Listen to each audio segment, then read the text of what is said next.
10वीं क्लास में नहीं, प्रति क्लास में फर्स्ट क्लास से जहाँ से बच्चे कहानियाँ पढ़ना शुरू कर देते हैं उस क्लास से ही परोपकार, पुण्य और एक है अच्छे कर्म, या तुम समझ लो कि सदाचार, शिष्टाचार।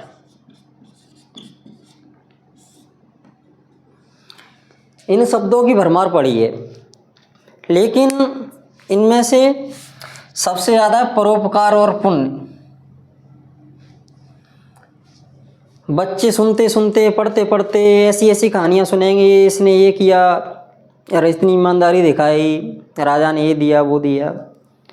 इनका प्रभाव इतना बुरा पड़ता है कि वो सच्चे परोपकार की महत्ता को नहीं समझ पाते।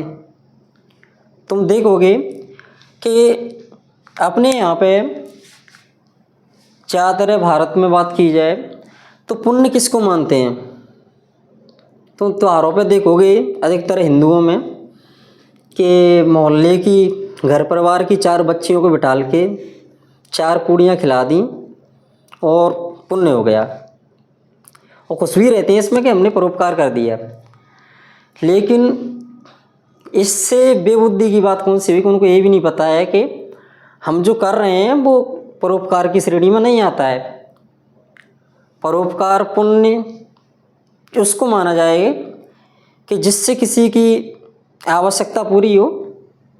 पर इससे तुम 4 बच्चियों को, किसी को भी तुम छोटा भंडारा बड़ा भंडारा करा रहे हो, उसकी किसकी ज़रूरत पूरा हुई? तुम खाने के रूप में मान के चलो परोपकार करने की, पुण्य कमाने की, पुण्य करने की कोशिश कर रहे हो, लेकिन उससे किसी की आवश्यकता पूरी हो, किसकी भूख मिटे, तुम उनको मत खिलाओ, फिर भी वो खाना खाएंगे। इस खाने को अगर तुम ऐसी जगह पर लगा रहे हो कि जिसकी वजह से उस व्यक्ति का पेट भरे जिसको खाना मिलने वाला नहीं है, मुश्किल से रोज़ पेट भर पाता है, वो बस अपना पेट ही भर पा रहा है इधर उधर से मांग के, तो कुछ पुण्य की बात हुई। लेकिन तुम बिठाल रहे हो घर की लड़कियों को, घर की बच्चियों को तुमने बिठाल लिया और वो बच्चियां 4 जगह पहले खा के आई हैं। वो सिर्फ इसलिए बैठी हैं कि जब खाना पूरा होएगा तो हमें 10-20 मिलेंगे ही। जबकि हर एक त्योहारों पे देख लेना तुम, ज़्यादातर ग्रामीण इलाकों में देख लेना, खाना खाने के बाद उनको कुछ पैसे मिल जाते हैं उसकी वजह से। और तुम देखोगे उनको जो पहली बार में परोसा जाए वो भी पूरी तरह नहीं खा पाती और पूरा व्यर्थ जाता है। ये तो उसका खाने का अपमान करना है कि तुम्हें सब पता है कि लड़कियां खाएंगी नहीं, तो इसमें पुण्य का काम क्या होगा? तुम उसी खाने को पैक करो और जाओ ऐसी जगह पर जहाँ पर तुम्हें वैसे लोग मिलें जो पेट भरने के लिए पड़े हैं, वहाँ पर आस लगाए बैठे हैं कि कोई आए, कैसे भी करके व्यवस्था हो जाए खाने की। तब तो थोड़ी समझ में आता है कि थोड़ा हाँ परोपकार है, पुण्य है। बिल्कुल ऐसे ही अच्छे काम और सदाचार के चक्कर में कैसे फंस जाते हैं बच्चे। उनकी आदत ऐसी हो जाती है कि ऐसे फंस जाते हैं बच्चे कि आगे चल के उनको कोई कठिन निर्णय लेना हो तो उसको नहीं ले पाते वो, क्योंकि वो सदाचार, अच्छे कर्म इनकी पाबंदियों में बंधे हैं। अरे ऐसा नहीं, ये गड़बड़ हो जाएगी, ऐसा वहाँ पर लिखा था, वो लिख दिया।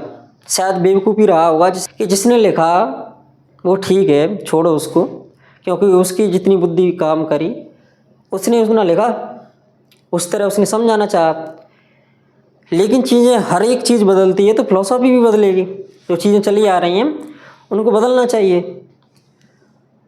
और हालांकि बात जिस टॉपिक पर हो रही थी कि अच्छे कर्म, पुण्य पे और परोपकार पे हो रही थी, तो और सीधे सीधे शब्दों में पुण्य और परोपकार का अर्थ वो नहीं है जो तुम समझते हो कि 4 बच्चियों को खाना खिला दिया।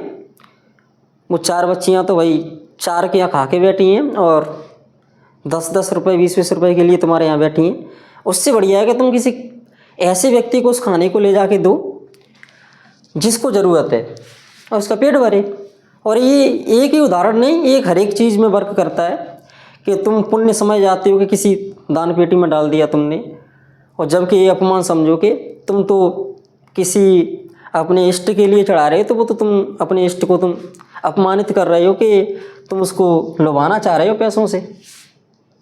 तो ये बड़ी बेवकूफ़ी भरी बात होती है कि तुम किसी दान पेटी में पैसे डालो, ये डालो, वो डालो, उसकी जगह पर तुम किसी को ऐसे को दे दो जिसको ज़रूरत हो, और नहीं है तो मत दो। फिर व्यर्थ में तुम अपने मन में जो एक द्वेष शंका लिए बैठे हो कि अरे बड़ा परोपकार कर रहे हैं, पुण्य कर रहे हैं। एक बार तुम्हारी नज़र चली जाए कि जिसको हम परोपकार समझ रहे हैं, पुण्य समझ रहे हैं, वो पैसा जा कहाँ रहा है, तो तुम छोड़ो कि तुम्हारी अगली 7 पीढ़ी भी कहीं पर भी इस तरह का परोपकार पुण्य करने से बचेंगी।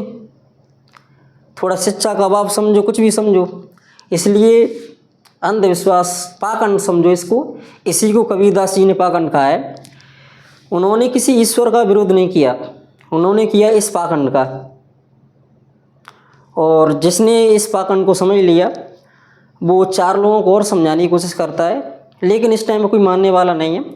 इसलिए पाप पुण्य की परिभाषा तो जो लोग समझते हैं वो बिल्कुल है ही नहीं। इतनी बुद्धि में वही बैठ गया है कि हाँ हमने पुण्य कर दिया, लेकिन ऐसा कुछ है नहीं।